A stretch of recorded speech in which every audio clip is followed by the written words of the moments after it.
Bueno, primero representa un honor enorme.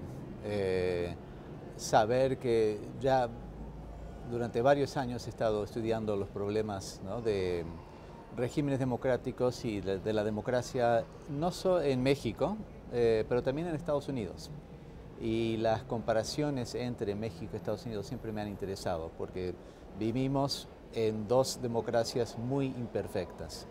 Y aunque Estados Unidos suele ser visto como un modelo a imitar por otros países, yo en realidad lo veo como una democracia que lucha también con problemas internos muy serios y carencias democráticas muy importantes que hay que enfrentar y que se pueden enfrentar analizando también las experiencias de países como México.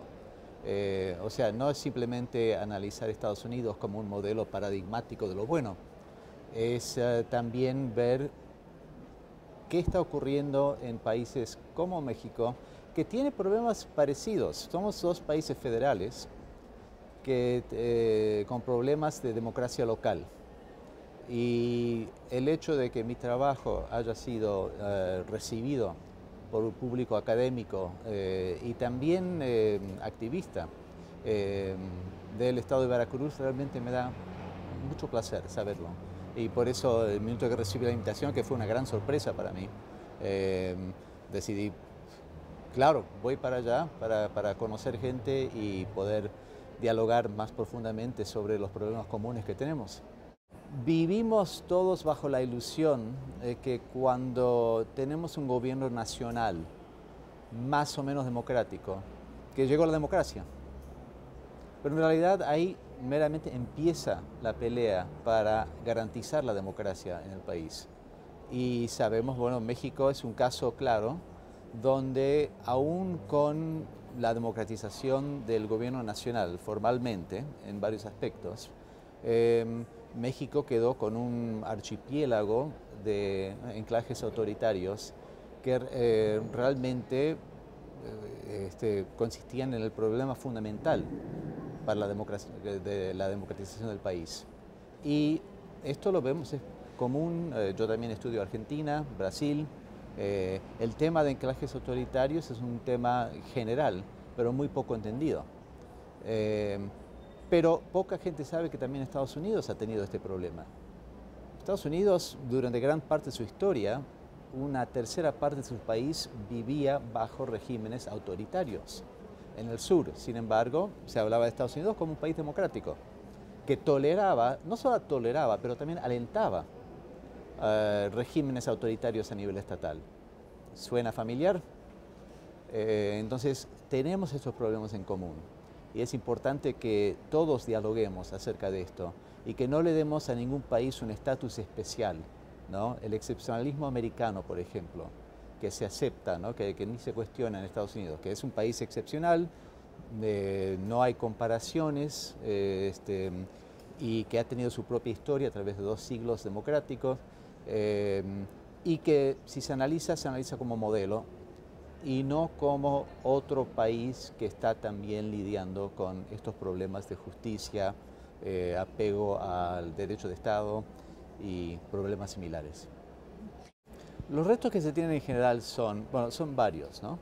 Pero en general lo obvio es cómo están diseñados los sistemas políticos.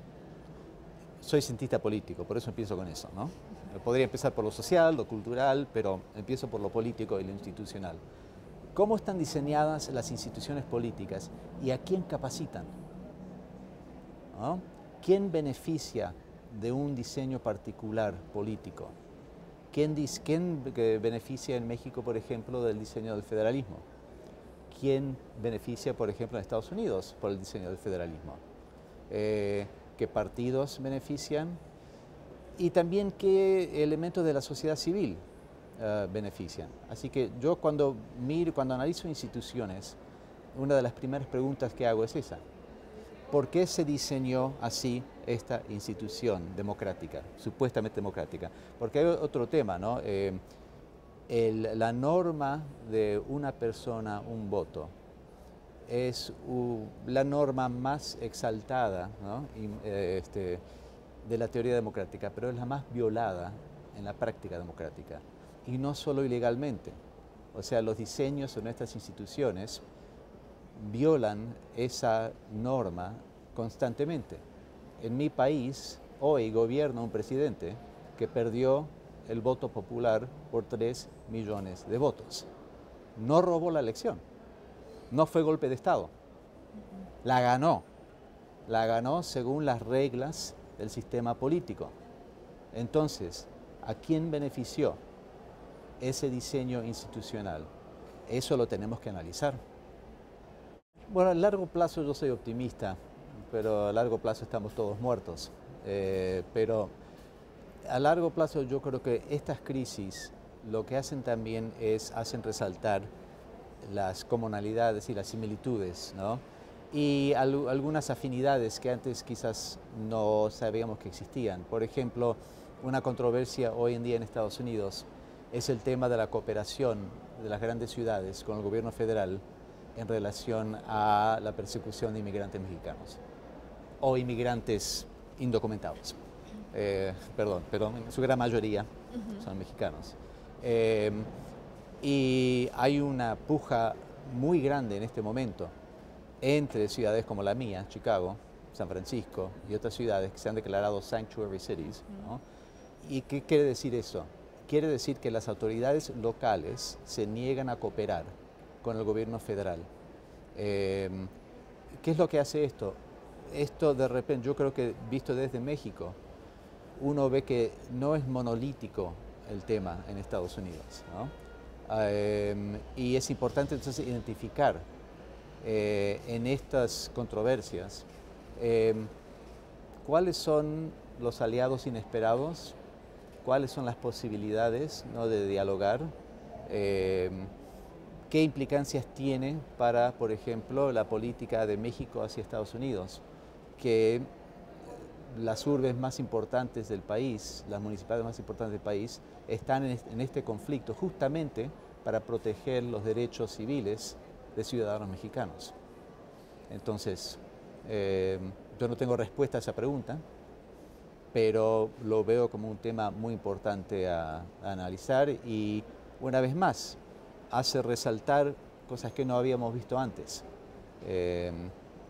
Antes creo que las ciudades se veían casi como arenas de explotación de inmigrantes indocumentados y hoy en día funcionan como un escudo de protección en contra de depredaciones por parte del gobierno nacional.